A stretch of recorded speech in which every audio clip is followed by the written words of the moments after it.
ಜಯಂತಿ ಹಾಗೂ ರಾಷ್ಟ್ರಪಿತ ಮಹಾತ್ಮ ಗಾಂಧೀಜಿಯವರು ಐತಿಹಾಸಿಕ ಬೆಳಗಾವಿ ಕಾಂಗ್ರೆಸ್ ಅಧಿವೇಶನದ ಅಧ್ಯಕ್ಷತೆ ವಹಿಸಿ 100 ವರ್ಷಗಳಾಗಿರುವ ಹಿನ್ನೆಲೆಯಲ್ಲಿ ಕರ್ನಾಟಕ ಪ್ರದೇಶ ಕಾಂಗ್ರೆಸ್ ಸಮಿತಿ ವತಿಯಿಂದ ಕ್ವೀನ್ಸ್ ರಸ್ತೆಯ ಕೆಪಿಸಿಸಿ ಕಚೇರಿಯ ಭಾರತ್ ಜೋಡೋ ಭವನದಲ್ಲಿ ಆಯೋಜಿಸಲಾಗಿದ್ದ ಗಾಂಧಿ ಭಾರತ ಕಾರ್ಯಕ್ರಮದಲ್ಲಿ ಕೆಪಿಸಿಸಿ ಅಧ್ಯಕ್ಷರು ಹಾಗೂ ಡಿಸಿಎಂ ಡಿಕೆ ಶಿವಕುಮಾರ್ ಹಾಗೂ ಸಿಎಂ ಸಿದ್ದರಾಮಯ್ಯ ಅವರು ಮಹಾತ್ಮ ಗಾಂಧೀಜಿ ಮತ್ತು ಲಾಲ್ ಬಹದ್ದೂರ್ ಶಾಸ್ತ್ರಿಯವರ ಭಾವಚಿತ್ರಕ್ಕೆ ಪುಷ್ಪನಮನ ಸಲ್ಲಿಸಿ ಗೌರವ ಅರ್ಪಿಸಿದರು.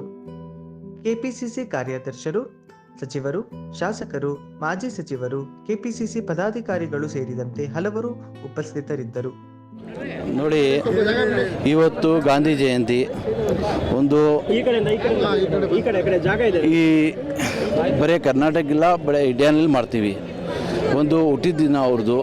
ಗಾಂಧಿ ಜಯಂತಿ ಕೆಲಸ ಮಾಡಿರೋದು ದೇಶಕ್ಕೆ ಎಲ್ಲರಿಗೂ ಗೊತ್ತು. ಒಂದು ಒಳ್ಳೆಯ ಕೆಲಸ ಮಾಡಿದ್ದಾರೆ, ಒಳ್ಳೆ ಇದು ಆಗಿರೋದು. ಬಟ್ ಗಾಂಧಿ ಜಯಂತಿ ಬಗ್ಗೆ ಎಷ್ಟು ಹೇಳಿದ್ರು ನಾವು ಕಡಿಮೆನೇ ಅಲ್ವಾ. ಒಳ್ಳೆಯದು ಈಗ ನಮ್ಮ ಸರ್ಕಾರದಿಂದ, ನಮ್ಮ ಇದರಿಂದ ಎಲ್ಲರೂ ಬಂದಿದ್ದಾರೆ, ಇಲ್ಲಿ ಎಲ್ಲ ಮಾಡ್ತಾಯಿದ್ದೀವಿ.